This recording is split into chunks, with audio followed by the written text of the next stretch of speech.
اور ہمیشہ حضرت ابو بکر سے نہ کوشش کرتے تھے آگے نکل جاؤں آگے نکل جاؤں آگے نکل جاؤں، ساری زندگی موقع نہ بن سکا۔ تبوک کا موقع آیا تو اللہ کے نبی نے کہا مال خرچ کرو۔ عثمان رضی اللہ تعالیٰ عنہ 10,000 لشکر کا سارا سامان تیار کیا، ان کی سواریاں، ان کا راشن کے لیے تھیلوں کو بند کرنے کے لیے دھاگے تک اپنے گھر سے دیے اور 300 دینار اوپر دیے۔ تو اللہ کے نبی کی جھولی میں وہ 300 دینار پڑے تھے یوں، اور آپ ان دیناروں کو اٹھا کے یوں فرما رہے تھے ما علی عثمان اللہ یعمل بعدا، عثمان آج کے بعد کچھ بھی نہ کرے تو جنت واجب ہوگی۔ تو عمر کہنے لگے آج میں ابو بکر کو کاٹ سکتا ہوں، آج میں اس سے آگے نکل سکتا ہوں کہ وہ آج کل غریب ہے، میں مالدار ہوں، تو وہ تھوڑا لائے گا میں زیادہ لاؤں گا تو میں بڑھ جاؤں گا۔ لہذا انہوں نے اپنے مال کا آدھا حصہ، آدھا گھر میں رکھا اور آدھا لے کر آئے۔ ابو بکر نے جھاڑو پھیر دیا، جو کچھ تھا وہ سارا سمیٹ کے لے آئے۔ جب دونوں پراپرٹی سامنے رکھی گئیں تو حضرت عمر کی بہت زیادہ نظر آ رہی، ابو بکر کی بہت تھوڑی نظر آ رہی۔ لہذا حضرت عمر بڑے اطمینان میں کھڑے کہ آج جیت خطاب کے بیٹے کی ہے، میں قربان جاؤں، اللہ رسول تو جانتے ہیں کہ کون کیا کر کے آیا ہے۔ تو میرے نبی نے سوال ہی بدل دیا، جو اس موقع کا سوال ہی نہیں۔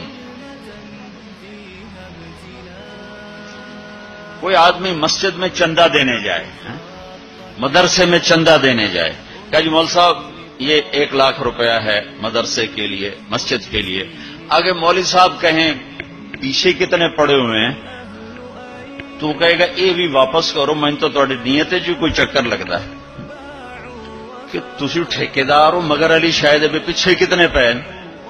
یہ موقع کا سوال ہے ہی نہیں۔ مولوی صاحب کو چاہیے جی جزاک اللہ، یہ لیجئے رسید، بسم اللہ، پھر بھی موقع آئے تو دیتے رہیں۔ تو میرے نبی نے پوچھنا یہ تھا ابو بکر کتنا لائے ہو، عمر کتنا لائے ہو، اور یہی اس موقع کا سوال ہے۔ لیکن اللہ رسول جانتے ہیں کہ کس کے مال میں وزن زیادہ ہے، تو میرے نبی نے سوال بدل دیا، فرمایا عمر ما خلفت، واہ واہ، عمر پیچھے کیا چھوڑ کے آئے ہو؟ تو حضرت عمر تو وہیں دھڑم ہو گئے گا، باب میں گیا، سوال سے ہی وہ پتہ چلے گا، بس میری کلی اڑ گئی وکٹ۔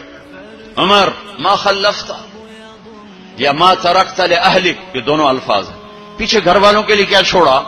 تو پہلے حضرت عمر بڑے جوش میں کھڑے تھے، پھر ایک دم ڈھیلے ہو گئے، کہنے باجی آدھا چھوڑا ہے آدھا لایا ہوں۔ پھر آپ نے کہا ابا بکر ما خلفت یا ما ترکت لأہلک، ابو بکر تو پیچھے چھوڑ کے کیا آیا، بچوں کے لیے کیا چھوڑ کے آیا؟ تو انہوں نے کہا ترکت اللہ ورسول، میں تو اللہ اس کے رسول کو چھوڑ کے آیا ہوں، باقی سب کچھ لے آیا۔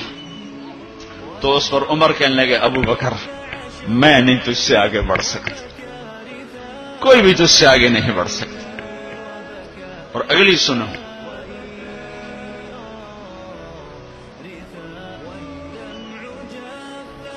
اپنے کپڑے بھی دے دیے اور ایک ٹاٹ تھا وہ پہن کر اس کو کانٹوں سے سی لیا۔ تو جبریل آئے، کہنے لگے یا رسول اللہ، اللہ تعالیٰ پوچھ رہے ہیں کہ ابو بکر نے یہ ٹاٹ کیوں پہنا ہوا ہے؟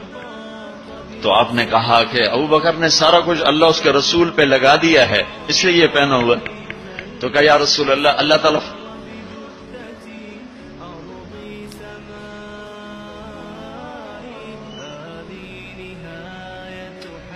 تعالیٰ فرما رہے ہیں ابو بکر سے پوچھو مجھ سے راضی تو ہے، مجھ سے راضی تو ہے، اس فخر میں مجھ سے راضی ہے؟ میں تو اتنا سفر کر کے آیا ہوں، حالانکہ ابھی 4 دن پہلے میں 12 ملکوں کا 10 ملکوں کا سفر کر کے ہوں، ساری ہڈیوں میں درد ہے، میں اس لیے آیا ہوں کہ چلو کوئی بخشش کا بہانہ مل جائے، کوئی بخشش کا بہانہ مل جائے، اللہ راضی ہو جائے۔ آپ سارے اس لیے حج پہ جا رہے ہو کہ اللہ راضی ہو جائے، جو سارے جہان سے کہتا ہے مجھے راضی کر، وہ کہہ رہا ہے ابو بکر سے پوچھو مجھ سے راضی تو ہے۔ تو آپ نے کہا ابو بکر تیرا رب تجھے سلام بھی کہہ رہا ہے اور پوچھ رہا ہے کہ راضی ہو؟ تو ابو بکر کی چیخیں نکلی، میں اپنے رب سے راضی، میں اپنے رب سے راضی ہوں۔ میں اپنے رب سے راضی.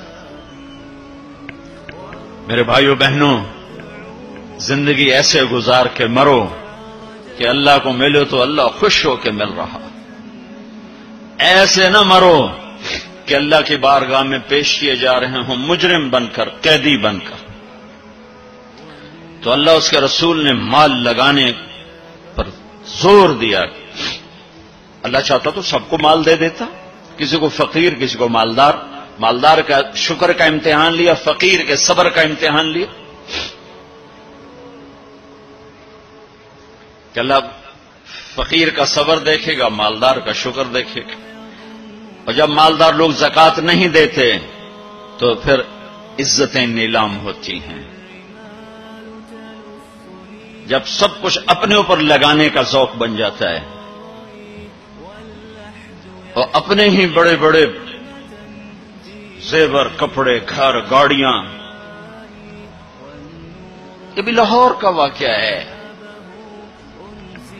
بیگم صاحب ڈرائیور کے ساتھ گئی ہیں اور واپسی پہ کہہ رہی ہیں اسلم ڈرائیور، آج میری بڑی اچھی قسمت، وہ ساڑی میں نے لی تو میں سمجھ رہی تھی 1 لاکھ کی ہے، وہ تو مجھے 75,000 میں مل گئی، بڑی سستی مل گئی. خوش ہو کے ڈرائیور کو بتا رہی. تیسرے دن ڈرائیور کے بیٹے کا بازو ٹوٹ گیا. وہ آ کر کہتا ہے صاحب جی میری تنخواہ میں تو اس کا علاج ہو نہیں سکتا، تو مہربانی کر کے کچھ میری مدد کر دیں، اس کا علاج ہو جائے. تو صاحب کہتے ہیں اسلم تمہیں پتا تو آج کل کاروبار بڑا مندہ ہے، تو میرے پاس تو گنجائش نہیں، میرا ایک ڈاکٹر دوست ہے، میں اسے فون کر دیتا ہوں، وہ تمہاری مدد کر دے گا. جب اس طرح ہوتا ہے تو پھر ڈاکے، چوریاں، قتل و غارت شروع ہوتے ہیں. جب اس طرح ہوتا ہے تو مالداروں میں تکبر پیدا ہوتا ہے اور غریبوں میں ظلم پیدا ہوتا ہے. تو زکوٰۃ ایک بہت بڑا عمل ہے. 2.5% تو فرض ہے، اور زکوٰۃ دینے والا سخی نہیں اللہ کی بارگاہ میں. ہاں بخیل بھی نہیں، سخی بھی نہیں ہے، بخیل بھی نہیں. یعنی وہ بخل کے ملک سے نکل آیا ہے اور سخاوت کے ملک میں انٹری نہیں ہوئی. 2.5 روپے پہ 1 پیسہ بھی اوپر خرچ کرے گا تو اب سخیوں میں آ گیا. پھر جتنا بڑھتا جائے گا اتنا آگے بڑھتا جائے گا. اور اللہ نے فرمایا مجھے میری عزت کی قسم جنت الفردوس میں بخیل داخل نہیں ہو سکتا. اور اللہ شیطان کہتا ہے کہ مجھے عبادت گزار بخیل سے کبھی ڈر نہیں لگا کہ اس کا بخل اسے ضرور جہنم میں پھینکے گا.